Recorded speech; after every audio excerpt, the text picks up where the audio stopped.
Assalamualaikum warahmatullahi wabarakatuh. Perkenalkan, nama saya Muhammad Fikri Nurrahman dengan NIM 1822097. Pada kesempatan kali ini saya akan menyampaikan sebuah presentasi mengenai komunikasi verbal, atau lebih tepatnya mengenai berbahasa di media sosial. Pertama, kita akan membahas bahasa dalam konteks sosial. Sebelumnya, bahasa ini menurut Suwarna adalah sebuah alat utama untuk berkomunikasi dalam kehidupan manusia, baik secara individu maupun kolektif. Bahasa juga merupakan suatu ungkapan yang mengandung maksud untuk menyampaikan sesuatu pada orang lain. Nah, lanjut, menurut Mujib, bahasa yang digunakan dalam konteks sosial dinamakan sosiolinguistik. Sosiolinguistik itu sendiri adalah sebuah studi yang juga menekankan pada pemakaian bahasa oleh penuturnya di dalam kelompok-kelompok sosial di dalam masyarakat. Kemudian studi ini menghasilkan sebuah aturan dan panduan mengenai penggunaan bahasa di dalam aktivitas manusia dalam masyarakat. Nah, lanjut kita akan membahas mengenai sosial media itu sendiri. Nah, media sosial atau sosial media ini adalah suatu platform digital yang menyediakan fasilitas untuk melakukan aktivitas sosial bagi setiap penggunanya. Media sosial juga memegang peranan penting di hampir segala lini masyarakat, karena melalui media sosial ini kita dapat mengirim pesan, berbagi informasi, hingga mencari suatu informasi yang sedang hangat. Beberapa aktivitas lain yang juga dapat dilakukan di media sosial itu diantaranya adalah melakukan interaksi hingga memberikan informasi atau konten berupa tulisan, foto, atau video. Lanjut, kita akan membahas mengenai penggunaan bahasa di dalam media sosial.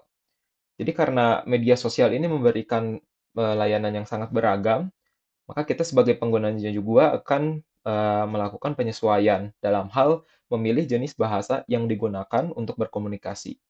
Nah, beberapa di antaranya bahasa yang dipilih itu adalah sebagai berikut. Yang pertama adalah bahasa formal, mana bahasa formal ini adalah bahasa yang sesuai dengan aturan tata bahasa agar dapat dimengerti dan dipahami oleh pembaca. Penggunaan bahasa formal di media sosial ini biasanya kita gunakan dalam forum-forum atau media sosial yang bersifat edukatif dan juga diskusi-diskusi yang sifatnya penting. Yang kedua adalah bahasa informal, di mana bahasa informal ini adalah bahasa yang dipengaruhi oleh budaya asal atau budaya daerah maupun budaya asing. Nah, di dalam bahasa Indonesia, bahasa informal ini juga sering disebut dengan bahasa gaul atau prokem. Bahasa informal ini biasanya juga kita gunakan dalam percakapan sehari-hari dengan teman misalnya. Lalu yang ketiga adalah bahasa daerah, di mana bahasa daerah ini adalah bahasa yang berasal dari budaya asli. Pada umumnya, bahasa daerah ini hanya dapat dipahami oleh masyarakat yang tinggal di wilayah yang sesuai dengan budaya tersebut. Lalu yang terakhir adalah bahasa asing, di mana bahasa asing ini adalah bahasa yang berasal dari budaya luar. Atau pada umumnya bahasa yang digunakan itu adalah bahasa Inggris karena bahasa Inggris adalah bahasa yang bersifat internasional. Lalu kita akan membahas mengenai faktor yang mempengaruhi pemilihan bahasa.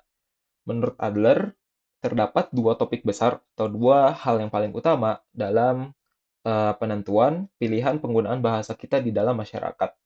Yaitu yang pertama adalah impression management dan yang kedua adalah gender. Pertama, impression management atau manajemen kesan. Jadi, impression management ini adalah mengenai kecenderungan pemilihan bahasa pengguna untuk menampilkan persona positif dalam menampilkan status publik. Salah satu contohnya adalah dengan menggunakan kata-kata yang menimbulkan emosi positif. Pemilihan bahasa yang digunakan juga bervariasi berdasarkan kedekatan hubungan dengan target komunikasinya. Contoh skenario impression management itu dapat kita temukan contohnya dalam situs kencan online.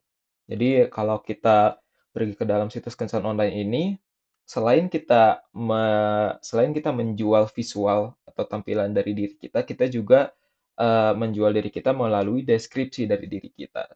Nah, jadi di sini kita akan melakukan pemilihan bahasa yang menyebabkan lawan jenis akan tertarik pada kita. Lalu yang kedua adalah email.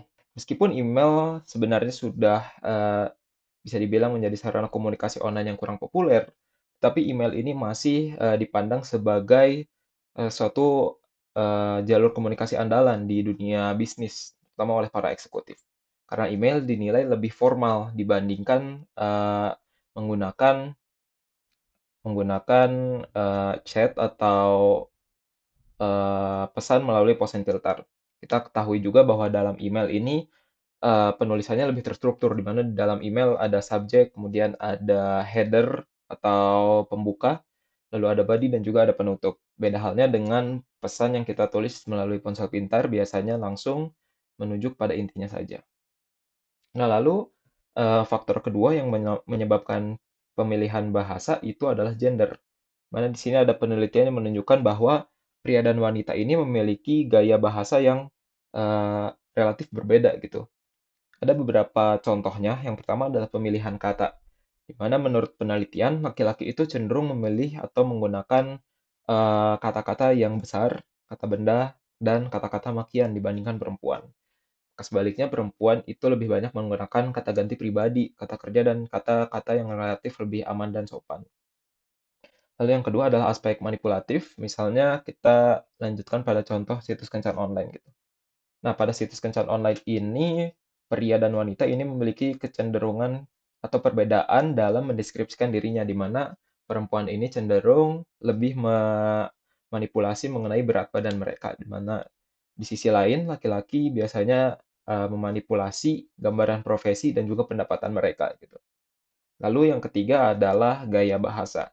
Gaya bahasa di sini contohnya atau spesifiknya perempuan itu pada umumnya menggunakan bahasa yang lebih emosional, lebih banyak meminta maaf, dan menggunakan bahasa yang lebih tentatif dibandingkan laki-laki. Dengan kata lain, peserta juga atau pria wanita itu mengadaptasi bahasa mereka agar sesuai dengan stereotip gender linguistik. Demikian yang dapat disampaikan. Terima kasih atas perhatiannya. Assalamualaikum warahmatullahi wabarakatuh.